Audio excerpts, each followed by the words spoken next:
الذين استكبروا من قومه للذين استضعفوا لمن آمن منهم أتعلمون أن صالحا مرسل من ربه قالوا إنا بما أرسل به مؤمنون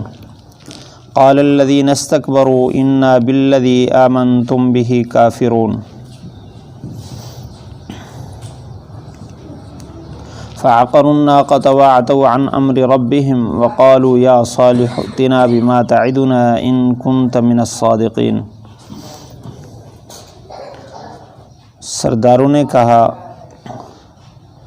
جو تکبر کرنے والے تھے قوم میں سے، ان لوگوں کو جو ضعیف تھے ایمان والوں میں سے، کہ تم جانتے ہو کہ صالح علیہ السلام اپنے رب کی طرف سے رسول بنا کر بھیجے گئے۔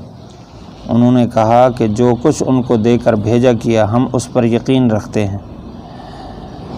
متکبرین نے کہا کہ جس پر تم ایمان رکھتے ہو ہم تو اس کا انکار کرتے ہیں۔ انہوں نے اونٹنی کی پوچھیں کاٹ ڈالیں اور اپنے رب کے حکم سے روگردانی کی اور کہنے لگے اے صالح لے آ وہ عذاب جس کا تو ہم سے وعدہ کرتا ہے اگر تو بھیجے ہوں میں سے ہے تو۔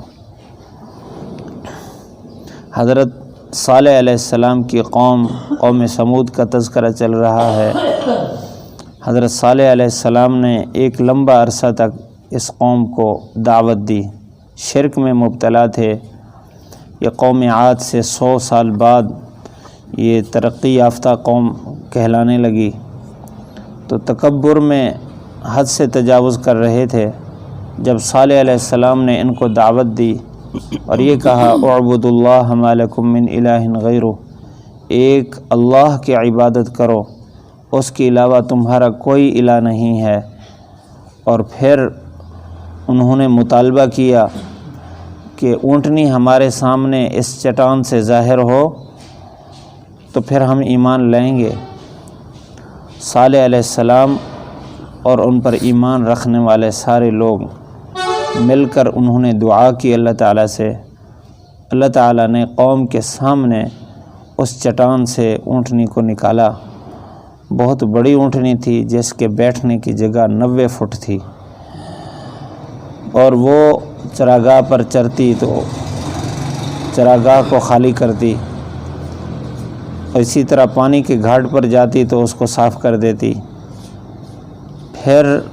باری متعین ہوئی، ایک دن اونٹنی کے لیے اور ایک دن دوسرے لوگوں کے جانوروں کے لیے۔ تو بہرحال یہ اللہ تعالیٰ کی طرف سے معجزہ تھا، حضرت صالح علیہ السلام کے ہاتھ پر اللہ تعالیٰ نے ظاہر فرمایا۔ یہ قوم پھر بھی نہ مانی، کہنے لگے کہ یہ تو جادو ہے۔ تو متکبرین جو مالدار لوگ تھے انہوں نے ضعیف لوگ جو غربا تھے ان سے استہزاء کے طور پر یا ان پر توبیخ کے لیے، دباؤ ڈالنے کے لیے انہوں نے یہ کہا قال الملأ الذین استکبروا من قومہ، متکبرین نے کہا ضعیف لوگوں کو کہ جس پر تم ایمان رکھتے ہو، ان لوگوں کا جو ایمان رکھتے تھے اتعلمون ان صالحا مرسل من ربی، تم جو کہتے ہو کہ صالح علیہ السلام اللہ کی طرف سے بھیجے ہوئے ہیں، تم جانتے ہو کہ اللہ کی طرف سے بھیجے ہوئے ہیں۔ یہ جو مال ہے یہ انسان کی عقل پر پردہ ڈال دیتا ہے جب اس کو مقصود بنایا جائے تو، اس لیے اس کے ذریعے سے تکبر آتا ہے، اسراف، اللہ کی نافرمانیوں کی جرت پیدا ہوتی ہے،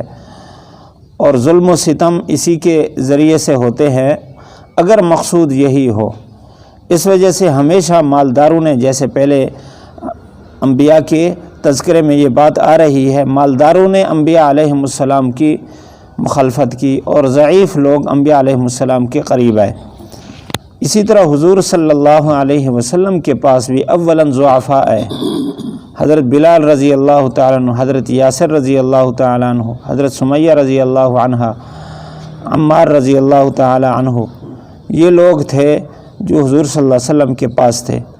اور یہ قریش مکہ آ کر کہتے تھے کہ آپ کے پاس تو پھٹے پرانے کپڑوں والے جن کے جسم سے ہمیں بو آتی ہے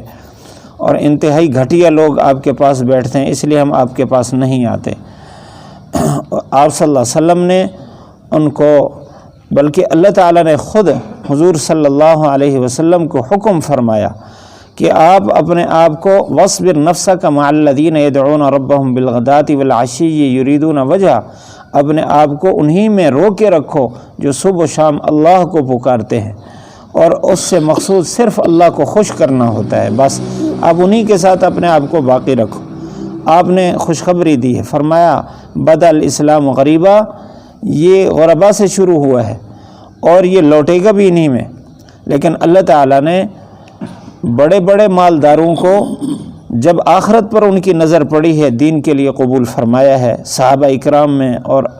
آج تک اللہ تعالیٰ نے امت میں اس طرح کے نمونے پیش فرمائے ہیں۔ لیکن یہ اس وقت ہوتا ہے جب مال مقصود ہو، جب آخرت مقصود ہو جائے تو پھر سارا کچھ یہ معاون بن جاتا ہے۔ تو بہرحال اس قوم نے یہ کہا کمزور لوگوں کو کہ تم جانتے ہو کہ صالح علیہ السلام اپنے رب کی طرف سے بھیجے گئے ہیں۔ انہوں نے کہا کہ جو کچھ ان کو دے کر بھیجا گیا ہم اس پر پورا یقین رکھتے ہیں۔ اب متکبرین کو تو تکبر کی پردے کی وجہ سے کچھ نہیں نظر آ رہا تھا، تو انہوں نے تکبر کرتے ہوئے کہا قال الذین استکبروا، متکبرین نے کہا انا بالذی آمنتم بہ، جس پر تم ایمان رکھتے ہو، کافرون، انا، کہ ہم تو اس کا انکار کرتے ہیں۔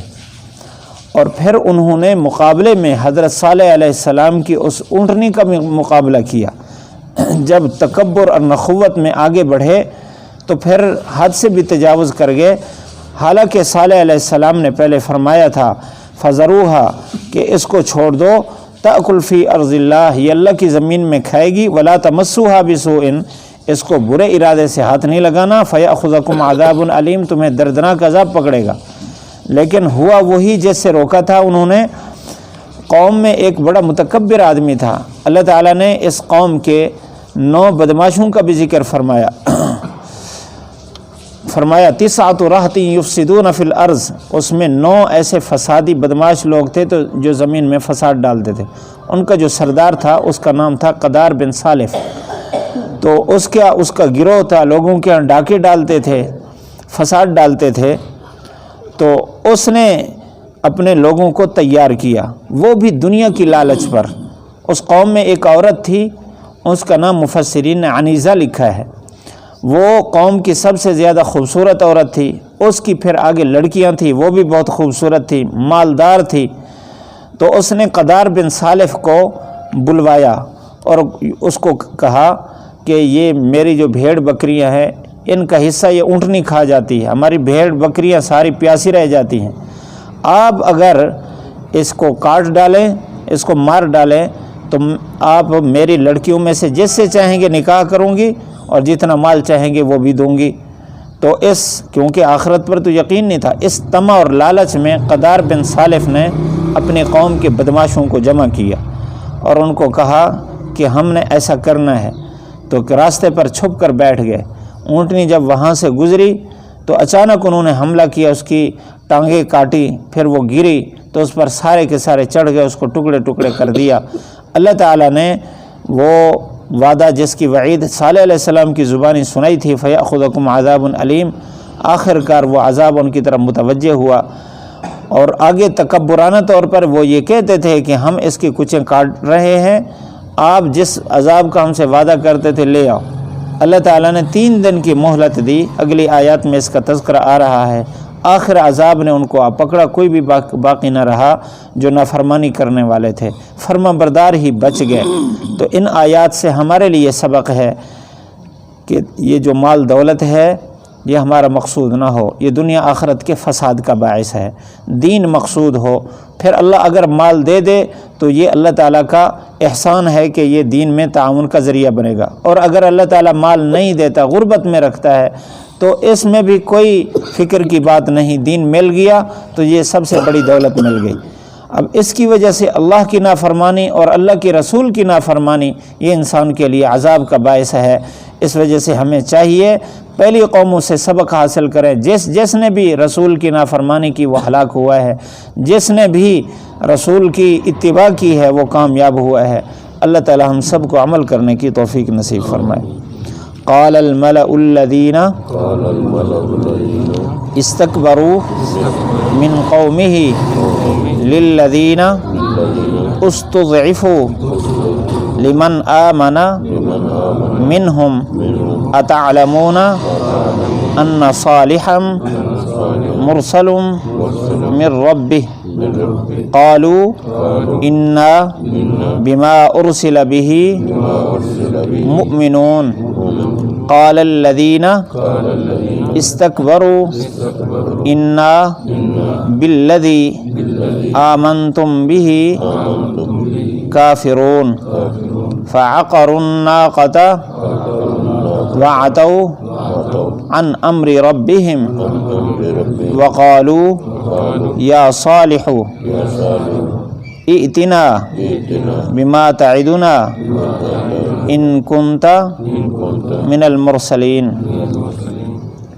قال الملأ سرداروں نے کہا الذین وہ سردار استکبروا جو تکبر کر رہے تھے من قومہ صالح علیہ السلام کی قوم میں سے للذین ان کو کہا استضعفوا جو کمزور تھے لمن آمن منہم ان میں سے جو ایمان لائے تھے ان کو اتعلمون کیا تم جانتے ہو ان صالحا کہ صالح علیہ السلام مرسل من ربہ اپنے رب کی طرف سے بھیجے گئے ہیں